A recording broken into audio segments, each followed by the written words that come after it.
Olá pessoal, meu nome é Tiago, eu sou professor de História.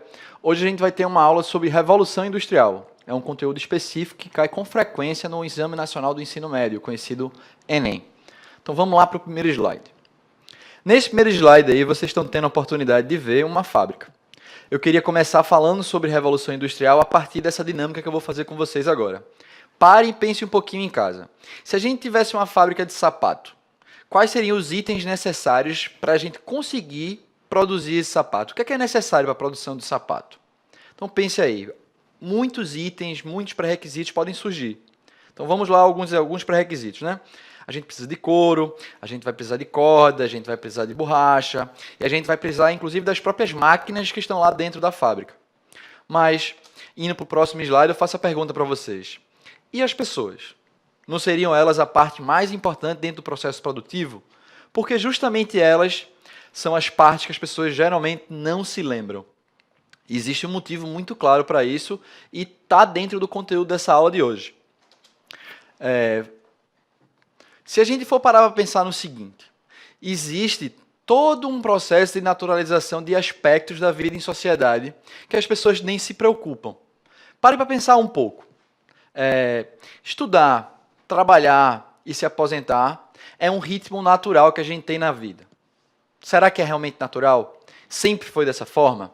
Será que é comum, inclusive, a gente ter 10 horas de trabalho, 8 horas de descanso e só ter 6 horinhas para viver e se divertir?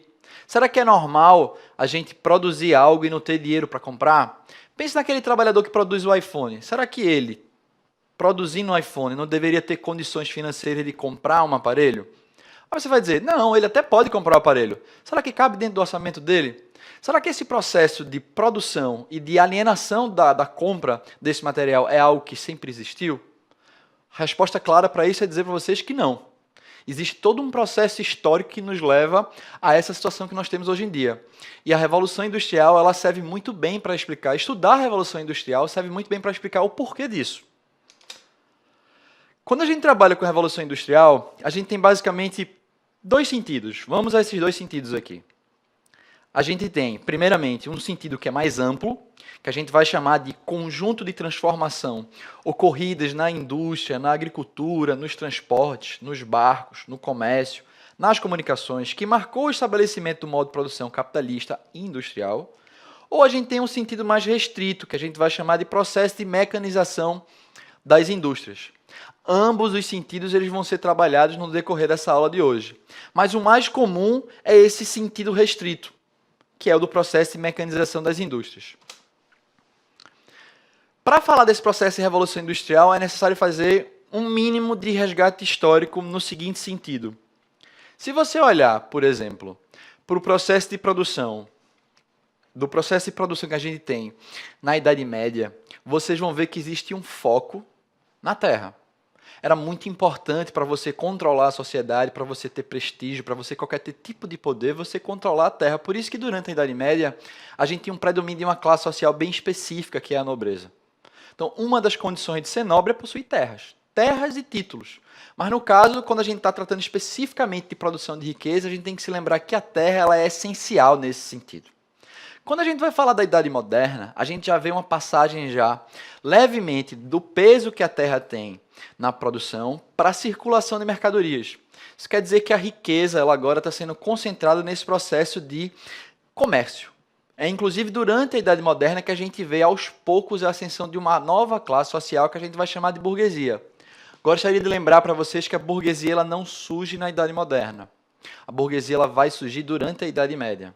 Mas é no decorrer da Idade Moderna, é com o processo de concentração da riqueza, no processo de circulação de mercadorias, que a gente vai ter a ascensão da burguesia. Esse processo ele só vai estar mais concluso, essa ascensão burguesa ela só vai estar bem fechadinha aqui na Idade Contemporânea, onde a riqueza agora ela vai estar se concentrando na produção de mercadorias. É uma nova produção de mercadorias, diferente dos outros dois períodos. A primeira pré-condição que a gente vai trabalhar é a acumulação de capital. A gente tem aí três setores, né? Setor agrícola, o setor industrial e o setor mercantil. É importante que vocês percebam quem foi responsável, quem foi a grande protagonista dentro desse processo de acumulação de capital. Foi a burguesia. A burguesia que foi a responsável por acumular todo esse capital. E quando eu estou falando de capital, eu estou falando essencialmente de dois itens. Eu estou falando de dinheiro e eu estou falando de meios de produção. Então, voltando aqui para o slide, vocês vão ter aí o primeiro setor, que é o setor agrícola. Então, qual é a grande questão que a gente tem dentro do setor agrícola?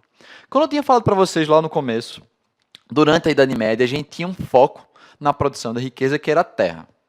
Por conta disso, a nobreza ela surge como uma classe que tem um controle maior da sociedade, tem um poder maior na sociedade. Então, a burguesia, quando ela vai se inserir, é quando rola um processo de passagem de importância da terra para o comércio. Então, o conflito essencial que a gente vai ter entre a burguesia e a nobreza é uma questão de poder. A nobreza, antes, na Idade Média, quando a terra era muito importante, ela tinha muito poder. Aos pouquinhos, quando a terra foi perdendo espaço para a circulação de mercadorias, para o comércio, a burguesia foi ascendendo e foi adquirindo mais poder.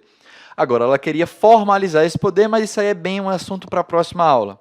Mas vamos se focar aqui na acumulação de capital que a gente tem no setor agrícola. Então, aqui nesse primeiro setor agrícola que eu estou mostrando aqui para vocês, vocês têm que entender o seguinte. A burguesia e a nobreza começaram a disputar o controle da terra. Em alguns lugares, houve uma associação entre a burguesia e a nobreza. Em outros lugares, a burguesia acabou tomando da nobreza as terras. É justamente esse processo de controle das terras que a gente vai chamar de acumulação de capital no setor agrícola. Quando a gente vai para o setor industrial, a gente vai falar de uma nova forma de produção de riqueza. Eu poderia até chamar também de uma nova forma de exploração da classe trabalhadora. A gente vai ter uma classe que é a burguesia explorando ao limite outras pessoas que a gente vai chamar de proletário. Proletariado é um termo que inicialmente foi usado lá na Idade Antiga, lá durante o Império Romano, para se referir às pessoas que nada tinham a não ser a própria prole. Então, proletariado ou proprietário da prole. Só que quando a gente fala de proletariado, nesse período, quando a gente está falando de revolução industrial, a gente está falando das pessoas que não têm a posse dos meios de produção. A gente está falando dos trabalhadores, das trabalhadoras, de pessoas que só têm uma única coisa a oferecer, que é a própria força de trabalho. Eles vendem seu tempo para conseguir salário. O terceiro setor que a gente está falando de acumulação de capital é o setor mercantil.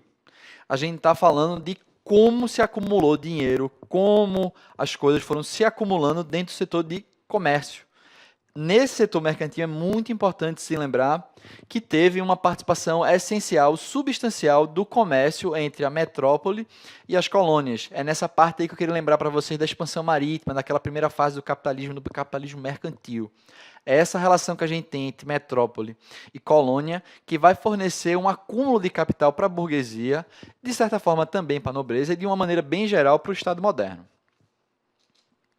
A outra pré-condição que é bem importante, vamos aqui para o slide, é a liberação de mão de obra. Vocês estão vendo aí, né? Cercamento dos campos, desintegração das corporações de ofício, que deu o proletariado. Essas pessoas que são super exploradas pela burguesia, elas vieram da onde? Da onde que elas surgiram? Então, a gente tem essencialmente dois processos bem claros aí. A gente tem inicialmente o processo de cercamento dos campos. O que é que foi o processo de cercamento dos campos? Ele geralmente é tratado com um recorte regional bem específico, um recorte territorial bem específico, que é na Inglaterra. A nobreza percebeu que as terras que a gente vai chamar de terras comunais, elas poderiam ser melhor aproveitadas, no caso gerar mais lucros, se elas fossem retiradas do uso por parte dos servos, por parte das pessoas, por parte dos camponeses. Antes, os camponeses eles tinham a oportunidade de utilizar essas terras comunais, que eram comuns a todos e a todas.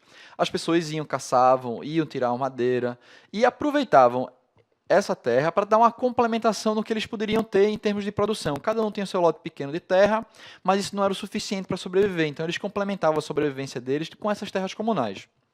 Então, o que aconteceu com esse cercamento dos campos? A nobreza percebeu que seria muito mais efetivo privar essas pessoas dessas terras comunais para ampliar os pastos, por exemplo. Na Inglaterra, a gente vai ter um aumento do rebanho para a produção de lã. E esse cercamento dos campos foi justamente um processo de cercamento das terras comunais. Isso é a primeira parte. O segundo fator que foi responsável pela criação, pela ampliação do proletariado, é a desintegração das corporações de ofício. Quando a gente vai falar de corporações de ofício, novamente a gente vai ter que voltar lá para a Idade Média para entender o seguinte. A Idade Média ela é essencialmente um período onde a produção de riqueza está muito concentrada no campo. Para o final da Idade Média, a gente vai ter o processo de surgimento das cidades, que vem associado também ao ressurgimento do comércio. Tudo isso tem uma relação muito próxima com o movimento das cruzadas. Mas entendam, a gente tem o ressurgimento do comércio, a gente tem o ressurgimento das cidades, e esse novo contexto urbano ele vai modificar em muito a produção das riquezas. Então, nas cidades, começam a surgir novas profissões. A gente vai ter pessoas que vão trabalhar com a produção de sapato, a gente vai ter pessoas que vão trabalhar com a produção de móveis. Então, todas essas pessoas, elas acabaram com o tempo se associando a grandes corporações. Não vou chamar corporações no sentido de empresa que a gente tem hoje em dia. Essas corporações de ofício, elas são basicamente são associações de produtores. A gente reúne várias pessoas que têm o mesmo ofício. Então, essas corporações de ofício elas são responsáveis por regulamentar a produção. Elas vão definir qualidade, vão definir quantidade e vão definir preço. Então, essencialmente, no final da Idade Média e durante a Idade Moderna, a gente tem uma presença muito forte dessas corporações de ofício. Contudo, com um processo de maquinização da produção, quando a gente tem um estabelecimento da maquinofatura, essas corporações de ofício elas não conseguem competir com os grandes burgueses. A burguesia ela começa a produzir mais e de uma maneira mais barata. A gente pode até ter um debate sobre qualidade, mas essencialmente o que vai fazer com que as corporações de ofício não consigam sobreviver é o preço. A burguesia consegue produzir mais e consegue produzir de maneira mais barata. Então, voltando aqui para o slide, vocês entendam que o cercamento dos campos, que é um processo muito típico da Inglaterra, mas em outros lugares também a gente teve, mas a desintegração das corporações de ofício fez com que esses trabalhadores e essas trabalhadoras que viviam nos campos e também viviam nas cidades, nas corporações de ofício, ficassem desempregados e desempregadas. Então, eles também não tinham outra opção a não ser se entregar, a não ser tentar procurar emprego nas indústrias. Então, lembrem-se, o proletariado, eles e elas é que são os responsáveis por produzir as riquezas. A exploração dessa força de trabalho é que vai gerar o lucro para a burguesia. Lembre-se também que nesse processo a gente tem um êxodo rural. E ele tem uma relação bem próxima com o cercamento dos campos. As terras comunais elas não foram cercadas de fato, colocou umas cerquinhas e proibiu que as pessoas pudessem trabalhar nessas terras comunais. Não houve outra opção para essas pessoas a não ser ir para as cidades. Lembre-se, quanto maior o exército de reserva, existe uma tendência muito grande a uma queda dos salários. Tem muita gente procurando emprego, logo a burguesia acaba impondo o preço que quer para pagar pela força de trabalho. Outra pré-condição muito importante são os mercados consumidores. Vejam bem, quando a gente está falando de mercado consumidor, a gente está falando essencialmente de pessoas que vão comprar os produtos que estão sendo produzidos. Então, quando a gente está falando essencialmente desse período de revolução industrial, a gente tem um crescimento demográfico. Isso quer dizer que tem mais pessoas. A gente tem mais pessoas no mercado interno e a gente também vai ter mais pessoas no mercado externo. Olhando aqui para o slide, vocês vão ver que eu coloquei duas setas que elas são bem importantes, né? Do crescimento demográfico, aquilo que eu acabei de falar. A gente tem mais pessoas, a medicina ela avançou, a gente tem uma taxa de natalidade um pouco mais elevada, a gente tem uma taxa de mortalidade um pouco reduzida. Isso fez com que existissem mais pessoas. Então a gente tem mais pessoas produzindo, mais pessoas trabalhando, a gente vai ter mais pessoas consumindo. Inclusive, se você parar para pensar um pouquinho, existe um argumento clássico que é utilizado sobre o fim da escravidão, que é o seguinte: a escravidão ela acaba chegando a um fim porque as elites percebem que escravo ele não compra produto, então ele não vai estar estimulando a produção. Se a gente tem um trabalhador que vive numa relação precária, que recebe pouco salário, mas mesmo assim consome, a gente vai ter um trabalhador que vai estar consumindo e tornando a economia um pouco mais ativa. Então, algumas pessoas entendem o fim da escravidão a partir dessa perspectiva. Voltando aqui para o slide, então, dei uma explicadinha no que é o crescimento demográfico, quer dizer, mais pessoas comprando mais produtos, fazendo com que exista uma maior produção. E o outro aspecto que a gente está falando aqui é mais uma questão do mercado externo, é o pacto colonial. Quando a gente vai falar de pacto colonial, a gente tem que entender que é uma relação entre a metrópole e a colônia. Essencialmente é como a metrópole lucrava numa relação com a colônia. Como é que se dava essa relação? Essencialmente, a metrópole vendia para a colônia produtos manufaturados e a colônia vendia para a metrópole produtos agrícolas. Essa relação gerava um lucro duplo praticamente para a metrópole, porque ela vendia os produtos manufaturados que a colônia era obrigada a comprar. A colônia não poderia, por exemplo, comprar de outros países. O Brasil sempre tinha que comprar os produtos de Portugal, por exemplo. E quando o Brasil também não poderia vender produtos que não fossem para Portugal. Então Portugal ganhava nesses dois vieses, nesses dois caminhos. Né? Ganhava porque vendia produto manufaturado e ganhava porque comprava o produto agrícola a um preço pequeno. Então, olhando aqui para o slide, lembrem-se, crescimento demográfico e o pacto colonial fez com que a burguesia dos países que tinham colônias lucrasse em dois sentidos. Né? Lucrasse internamente porque tinham mais pessoas comprando e lucrava externamente também por conta do pacto colonial e da relação entre metrópole e colônia. A última das pré-condições que a gente vai trabalhar são as matérias-primas. Então, é impossível falar de produção de qualquer coisa que seja sem falar de matéria-prima. Quando a gente vai falar de matéria-prima especificamente na Revolução Industrial, a gente vai falar essencialmente de 3 produtos. A gente vai ter o carvão, a gente vai ter o ferro e a gente vai ter a lã. Dessas 3 matérias-primas, vocês devem se lembrar que os mais importantes é o carvão e o ferro. A lã, ela é muito mais uma referência ao processo de desenvolvimento da indústria têxtil na Inglaterra. Lembre-se que quando a gente fala de Revolução Industrial, a gente basicamente começa a falar do processo a partir da perspectiva britânica. É por conta disso que a gente vai passar agora para o nosso último slide dessa aula, que é o porquê e quais são as explicações que a gente pode ter em relação à Inglaterra, né, do pioneirismo britânico. A gente tem aí basicamente 4 motivos. Né? A gente tem 4 pré-condições ou 4 fatores que fizeram com que a Inglaterra fosse pioneira. A gente tem a abundância de matérias-primas, a gente tem o Banco da Inglaterra e a gente tem o Império Colonial Inglês e, por último, a Revolução Gloriosa. Vou começar falando para vocês inicialmente sobre a Revolução Gloriosa. Vocês estão lembrados que eu falei para vocês que uma das grandes protagonistas dentro do processo da Revolução Industrial é a burguesia. Então, nada mais justo do que explicar por que, na Inglaterra, a gente teve primeiro esse fenômeno da Revolução Industrial. Lá foi o primeiro lugar onde surgiu a Revolução Industrial, porque também a burguesia conseguiu chegar no poder. Esse processo de chegada ao poder da burguesia veio por meio dessa Revolução Gloriosa. A Revolução Gloriosa ela se insere dentro de um ciclo de revoluções burguesas. Obviamente, para entender esse ciclo de revoluções burguesas, a gente tem que entender inicialmente que existe um arcabouço teórico, a gente tem as ideias que impulsionaram essa nova classe. São as ideias iluministas. Então, é muito difícil trabalhar a burguesia sem falar de iluminismo. Lembre-se que elas andam juntas. Né? As ideias iluministas e a burguesia elas têm uma associação direta muito próxima. Então, mas falando do ciclo de revoluções burguesas, a gente tem a Revolução Gloriosa, a gente tem a independência dos Estados Unidos e a gente tem a Revolução Francesa. A gente pode chamar esse processo todinho, como eu disse, de revoluções burguesas. Essas revoluções burguesas, elas tiveram um anteparo, elas tiveram teorias, elas tiveram ideias que colocaram esses processos para andar, que são as ideias iluministas. Quando a gente fala especificamente da Revolução Gloriosa, a gente está falando de como a burguesia chegou ao poder na Inglaterra. Não quer dizer que a burguesia colocou para fora a nobreza, não quer dizer que a burguesia conseguiu aniquilar por completo o rei. Isso quer dizer que existia um novo arranjo de poder. Esse novo arranjo de poder foi protagonizado pela burguesia. Outros fatores que explicam o pioneirismo britânico, por exemplo, é o Império Colonial Inglês. Basicamente é como a Inglaterra conseguiu ampliar o controle dela, como a Inglaterra conseguiu arranjar tantas colônias para conseguir acumular tanto capital. Nesse processo de acumulação de colônias, nesse processo de acumulação de capital, a gente tem, primeiramente, a vitória da Inglaterra sobre a invencível armada espanhola. A gente tem a vitória da Inglaterra na Guerra dos 7 Anos.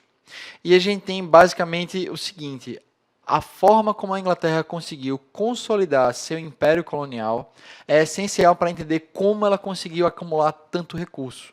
Sem esse entendimento, sem esse processo de superação que a Inglaterra conseguiu fazer, de superar suas outras concorrentes na Europa, a gente não consegue entender por que da Inglaterra ter sido pioneira.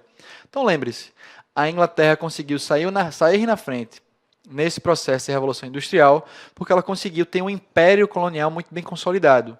essa consolidação passou por um processo de guerra, passou por um processo de assinatura de tratados com outros países. Então a Inglaterra ela foi muito bem sucedida na sua política internacional. Esse sucesso foi refletido em acúmulo de capital que foi necessário para o desenvolvimento da Revolução Industrial. Outro fator importante para a gente entender o processo de Revolução Industrial na Inglaterra é o próprio Banco da Inglaterra. Bem, sem o financiamento das atividades industriais seria impossível a expansão da própria indústria. É nesse aspecto que o Banco da Inglaterra ele é essencial para financiar, dar uma oportunidade de crédito para a burguesia. É importante vocês perceberem que é a partir desse comecinho dessa relação entre o Banco da Inglaterra com o setor industrial que a gente mais para frente vai ter o estabelecimento do capitalismo financeiro, que é a associação direta entre os dois. Mas nesse comecinho a gente vai ter os donos de indústria, a gente vai ter a burguesia pedindo dinheiro para os bancos emprestando e a burguesia investindo para ampliar os negócios. Então essa ampliação ela é muito importante de ser entendida porque ela foi custeada pelos bancos, né? E o último fator a ser trabalhado é a abundância de matérias-primas. Notem, a Inglaterra ela foi privilegiada por ter recursos naturais em abundância. Quais são os dois recursos naturais importantíssimos para se entender a Revolução Industrial na Inglaterra? Ferro e carvão. Essas duas matérias-primas elas são essenciais para o desenvolvimento da indústria têxtil, que é basicamente o carro-chefe da produção industrial da Inglaterra. Bem, pessoal, findando essa parte do pioneirismo britânico, a gente chega no final da nossa aula sobre Revolução Industrial. Espero ter contribuído minimamente para o entendimento de vocês sobre esse assunto. Percebam que a Revolução Industrial é um assunto importantíssimo para a gente entender nossa sociedade. É um assunto que é necessário para você perceber como é que são as relações de trabalho, perceber como é que são as relações de produção e entender principalmente como é que nossa sociedade de consumo ela funciona hoje em dia. Enfim, até uma próxima aula.